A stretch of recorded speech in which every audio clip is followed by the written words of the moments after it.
મોટો મહિમા પ્રેમથી કાર્ય સુધારો.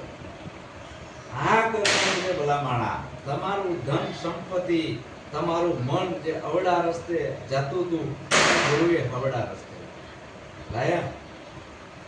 આયા આ સદુપયોગ કરવાનો આવ્યો, તનનો, મનનો અને ધનનો. તો ગુરુ રાજી રે ભલામણા. તો ગુરુને આવો ભગત આરાધ કરે છે, એને કોઈની જરૂર ના હોય. એટલું સમજી લેવાનું. જેને ગુરુને આપી દીધું છે એની આખી દુનિયા દુશ્મન થઈ જાય તો એને બીક ના હોય. આખી દુનિયા અમારા મૂળ બાપા ગધેડે ચડ્યા પણ કોઈની બીક ના રાખી. બધાએ કીધું મૂળિયો ખરાબ છે, મૂળિયો ખરાબ છે, પણ એ તો હસતો તો ને. મને કાંઈ લાગે વળગે એવું નથી. હું તો મારા સદગુરુને હોંકી દીધું છે. હવે એ મૂળિયો રહ્યો જ નથી. હવે શું? હવે એ મૂળિયો રહ્યો જ નથી, નું લુહારે નથી. મને શું લાગવાનું છે? લુહારને લાગતું હતું. અને એ ઊંધા ગધેડે રાજી થતા બેઠા. આખા ગામ વાળાએ પથ્થર માર્યો કર્યો, પણ કોઈ હસતા હતા કે આ જો કુદરત મહારાજનો ખેલ કેવો છે. એ ભગવાનને કઈક વાહ ભગવાન તારી લીલા. એકવાર તે હાથીની અંબાડીએ બેહાર્યો, આજ ગધેડે બેહાર્યો, આજ ખાહડાનો હાર પહેરાયો, હવે હું તને પહેરાવું છું.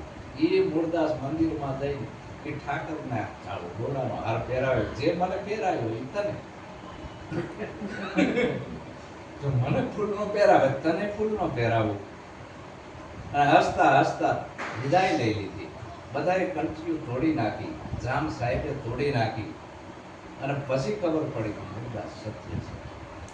પછી ખબર પડી અને વળી પાછા હાથીની અંબાડી ઉપર ગયા.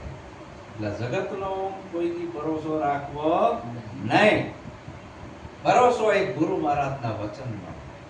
અને એ ગુરુ વારે આવે મહિમા કરે. આ જીવન એમાં ખપાઈ જતો એક દીમાં ના આવે. એક દી મેળાવે,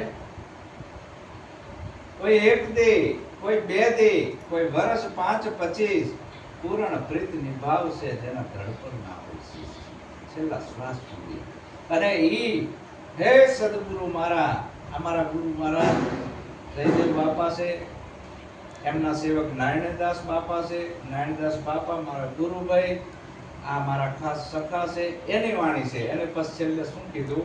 હે સદગુરુ, ગુરુ મારા વેલેરી કરજો વાર, બાજે છે તારા હાથ મારેલો. ગુરુ મારા વેલેરી કરજો વાર, બાજે છે તારા હાથ મારેલો. તમે દાસ નારણના તારણ હાર, સદાય રેજો સાથ મારેલો. તમે દાસ નારણના તારણ હાર, સદાય રેજો સાથ મારેલો. હે ગુરુ મહારાજ, વેલેરી કરજો વાર. હું તારું ભજન કરું છું, તારું સ્મરણ કરું છું, તારા ગુણગાન ગાઉં છું, તારો મહિમા કરું છું. મારો નથી કરતો. બાનાની લાભ જશે તો તારી જશે. ગુરુ મારા વેલેરી કરજો વાર, બાજી છે તારા હાથમાં. તમે દાસ નારણના તારણહાર, સદાય રહેજો સાથમાં. તો આપણે તો ગુરુના એક બાળક છીએ, એક ગુરુના નામના નોકર છીએ. એટલે આપણે તો સદગુરુનો મહિમા કરવાનો છે. જય સદગુરુ મહારાજ આપણાને કરાવે એ રીતે, પણ એક ધામ ખંડિત ના થવો જોઈએ, અખંડ. આ મહિમા જે અખંડ ચલવે છે. આપણા પ્રાચીન સંતો ગૃહસ્થ આશ્રમમાં રહેતા, આવી રીતે જ રહેતા, કામ ધંધો કરતા અને મહિને એકાદી વાર ગુરુ ભજન કરતા. કે હાલો આજે આપણે બધા ભેળા થઈને સ્વાધ્યાય કરવી, ગુરુનો આરાધ કરવી, ગુરુના ગુણગાન ગાવી, મહિને એક દિવસ આવો કાઢી. તો આ એક આપણા ઘરનું વાતાવરણ પવિત્ર થાય છે. આપણા ઘરની અંદર ગુરુ મહારાજના ગુણગાન ગાવાથી, ગુરુ મહારાજની ભક્તિ કરવાથી, ગુરુ મહારાજનું આરતી પૂજન વંદના કરવાથી જય ગુરુ મહારાજ એવા શબ્દોનો પ્રયોગ કરવાથી આપણા ઘરના આજે આ ગેલી વાતાવરણ છે એ પવિત્ર થાય છે અને આભા જેને કહેવાય જોરદાર એવી એક શક્તિ છે એ પ્રગટ થાય છે અને અસુરી વાતાવરણ આપણા ઘરમાંથી બહાર ફેંકાય છે.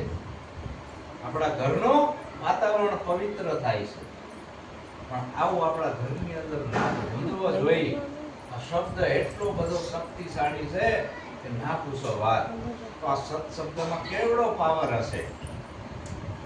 એટલે આ ગુરુ ભક્તિનો આવડો મોટો મહિમા છે. બધી ભક્તિના ઉજવણા હોય, બધી ભક્તિના ઉઠમણા હોય, પણ એક ગુરુ ભક્તિ એવી છે કે એનું ઉજવણું ના હોય કે ઉઠમણું ના હોય.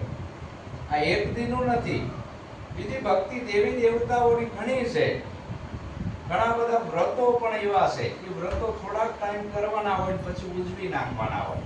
એવા બધા ઘણા વ્રત હોય. પણ આ વ્રત એવું છે કે મરવી ત્યાં સુધી ચાલુ રાખવું પડે. આ તો ઘણા કે મારા ગુરુ હવે ઓફ થઈ ગયા છે ને હવે આટલા વર્ષોથી હવે બધું મેં બંધ કરી દીધું છે. ભલામણા ગુરુ કોઈથી મરે નહીં. તને બધું હોપી ગયા. ગુરુનું તો છે તારે કરવાનું આવ્યું. હવે ગુરુને થોડું કરવાનું છે. આજ કે મારા ગુરુ મરી ગયા આટલા વર્ષ થયા કે હમણાં આટલા વર્ષથી તને ભક્તિ જ નથી કરી. ધોળ પડી તારી ગુરુ ભક્તિમાં. પછી વરાથી તે ભક્તિ નથી કરી, ગુરુનો મહિમા નથી કર્યો, તો શેનો ગુરુ મૂકી? તારા કરતા તો માતાજી વાળા રોજ હવાર દીવાબત્તી અગરબત્તી કરે છે. એને જોયા નથી, જાણ્યા નથી, તોય બધું કરતા હોય છે. રોજ આરતી કરે, દીવા કરે, ધૂપ કરે, માતાજીનું નામ લે. તો ગુરુને હાવ ભૂલી ગયો. આને સેવક ના કહેવાય. ગુરુ કોઈ દી મરે નહીં, હાલ હાજર છે. અને જો તમે મોપી દીધું હોય કાયદેસર તો એને આરાધ કરો. આરાધે ધણી મારો આવશે, આવે. અમારા પ્રેક્ટિકલ અનુભવ છે. હું અનુભવ વગર બોલતો જ નથી ને હું કોઈની વાત લેતો નહીં. વાત એક મારા સદગુરુની. કોણ શું કરે છે એ નથી જોવું. સંપ્રદાય વાળા શું કરે છે એ નથી જોવું. મારા ગુરુ ભાઈઓ શું કરે છે એ નથી જોવું.